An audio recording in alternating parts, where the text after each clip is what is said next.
Oke, langsung aja kita mulai bahas fenomena yang kerasa banget di keseharian kita. Pernah sadar nggak sih, kita ini generasi yang paling gampang terhubung satu sama lain sepanjang sejarah. Tapi anehnya, kok kita juga yang paling rasa kesepian dan kehilangan harapan. Nah, di penjelasan kita kali ini, kita bakal membedah tuntas krisis tersebut. Dan lucunya, kita bakal pakai kacamata seorang filsuf dari abad ke-19 yang ternyata udah meramalkan semua kekacauan ini. Coba direnungin data yang lumayan bikin kaget dari survei Ipsos tahun 2024 ini. Bayangin cuma 31% orang di dunia yang merasa optimis sama masa depannya. Sisanya yang 69% mereka milih buat ya udah hidup buat hari ini aja karena besok tuh kerasa terlalu suram dan nggak pasti. Para peneliti sampai punya sebutan khusus buat krisis harapan global ini, yaitu Nouveau Nihilism atau nihilisme gaya baru. Bagian pertama, krisis harapan dalam generasi terkoneksi. Ini tuh ibarat diagnosis dari 170 tahun lalu buat penyakit modern kita. Ya, ini emang kedengarannya kayak problem eksklusif era TikTok ya, tapi jujur aja, ini penyakit lama. Friedrich Nietzsche, filsuf legendaris itu, udah memprediksi kondisi mental kita ini dengan sangat presisi di tahun 1883. Kalian pasti pernah dengar kutipan ikonik Nietzsche ini. Tuhan telah mati. Tapi, tunggu dulu. Konteksnya di sini bukan cuma soal ateisme loh. Ini sebenarnya peringatan yang lumayan serem tentang runtuhnya kepercayaan kita secara total terhadap institusi-institusi besar yang selama ini ngasih kita makna hidup. Nietzsche tuh kayak lagi ngasih peringatan keras. Hei, bersiaplah, karena manusia belum siap ngadapin kekosongan yang muncul. Dan peringatan itu kejadian nyata di generasi sekarang. Ambil contoh dari temuan YouGov ini. 1 dari 5 anak muda ngerasa kekerasan politik itu bisa dibenarkan. Terus 40% Gen Z malah lebih milih pemimpin yang bisa ngelewatin proses demokrasi. Serem kan? Riset Builders Movement tahun 2025 nyebutin kalau anak muda tuh bukan apatis, tapi mereka kena krisis makna. Mereka kehabisan energi karena awalnya terlalu peduli, terus akhirnya capek sendiri secara mental, dan ngedrop masuk ke mode nihilisme pasif. Bagian 2, mesin keputusan asaan digital. Gimana algoritma bertindak seolah-olah jadi imam nihilisme kita? Nah, pas lagi capek-capeknya begini, apa pelarian kita? Yap, media sosial. Tanpa kita sadari, medsos udah berubah jadi mesin pencetak keputusan asa massal yang terus berputar tiap hari.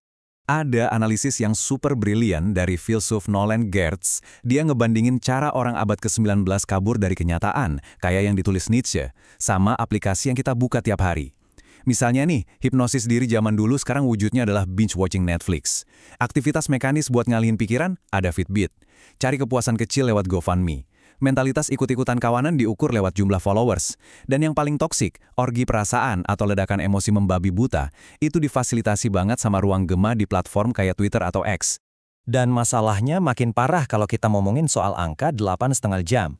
Berdasarkan laporan Common Sense Media, itulah rata-rata waktu yang dihabisin remaja buat mantengin layar tiap harinya. 8,5 jam berendam di dalam algoritma yang emang sengaja didesain buat mancing engagement lewat krisis, bencana, dan kemarahan yang gak ada habisnya. Dampak dari paparan algoritma itu, riset Gnet nunjukin lebih dari 50% anak muda tuh sampai di titik percaya kalau umat manusia udah bener-bener hancur dan gak bisa diselamatkan lagi. Nah, mindset putus asa inilah yang secara langsung jadi bahan bakar buat kebiasaan doom scrolling. Kita terus-terusan mengkonsumsi berita buruk tanpa bisa berhenti. Bagian ketiga, solusinya Nietzsche, yaitu nihilisme aktif. Ini adalah penawar yang sering disalahpahami buat ngobatin rasa takut di era digital. Jangan keburu pesimis, karena Nietzsche itu bukan cuma filsuf yang doyan ngasih kabar buruk. Dia itu juga dokter yang ngasih resep obat buat ngatasin kondisi yang lagi kita alami ini. Nah, perbandingan dua sisi ini tuh bener-bener nentuin segalanya. Di satu sisi, kita punya nihilisme pasif. Ini yang bikin kita nyerah, kerjaannya doom scrolling, dan jadiin pesimisme sebagai identitas. Tapi, di sisi lain ada nihilisme aktif. Ini momen di mana kita ngambil alih kendali. Kita bikin nilai-nilai kita sendiri buat jadi Ubermensch, alias manusia yang melampaui dirinya sendiri. Pilihannya cuma 2. Kamu mau nyerah pada scroll pasif atau bangkit jadi pencipta nilai? Kabar baiknya nih, generasi muda udah mulai melawan. Pernah dengar tren viral optimistic nihilism di TikTok? Tren ini ngebuktiin satu hal, karena nggak ada makna objektif yang mutlak, kita punya kebebasan 100% buat nyiptain makna itu sendiri. Analis Kayla Scanlon juga nekanin kalau Gen Z itu nyari kebebasan otentik, bukan sekedar sikap apatis. Dan bukti paling nyata ada di data Ipsos. Gen Z di Spanyol adalah kelompok demografis paling bahagia di angka 72%. Paradoks yang luar biasa kan? Mereka mungkin aja jadi generasi yang paling sadar buat milih maknanya sendiri. Bagian keempat, membangun makna di era digital. bergerak dari sekedar konsumsi pasif menjadi kreasi aktif. Terus prakteknya gimana nih buat nerapin hal ini di tengah hiruk-pikuk internet? Ada 3 langkah konkret yang bisa langsung kamu terapin buat ngelawan burnout algoritma. Pertama, bedain dengan jelas mana konsumsi, mana kreasi. Tiap kali kamu milih buat bikin suatu karya ketimbang cuma rebahan nge-scroll, kamu tuh lagi ngelawan mesin keputusasaan pasif. Kedua, pilih makna hidupmu secara sadar. Jangan cuma pasrah nerima apa yang dikasih sama algoritma. Dan ketiga, ini penting banget. Sadar kalau dunia lagi banyak masalah itu perlu, tapi itu beda jauh sama jatuh dalam keputusasaan total. Sebagai pengingat yang powerful, Nietzsche ngasih analogi ini. Ular yang tidak bisa berganti kulit pasti mati. Begitu juga pikiran yang tidak mau berubah. Nihilisme pasif di media sosial kita itu ibarat ular yang keras kepala nggak mau ganti kulit. Kalau kita mau survive di era digital ini, kita benar-benar harus berevolusi.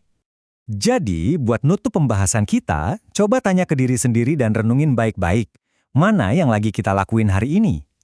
Apakah kebiasaan digitalmu sekarang lagi memproduksi sebuah kreasi aktif, atau diam-diam cuma numpuk keputusasaan pasif? Keputusan buat nyiptain makna baru itu sepenuhnya ada di tanganmu.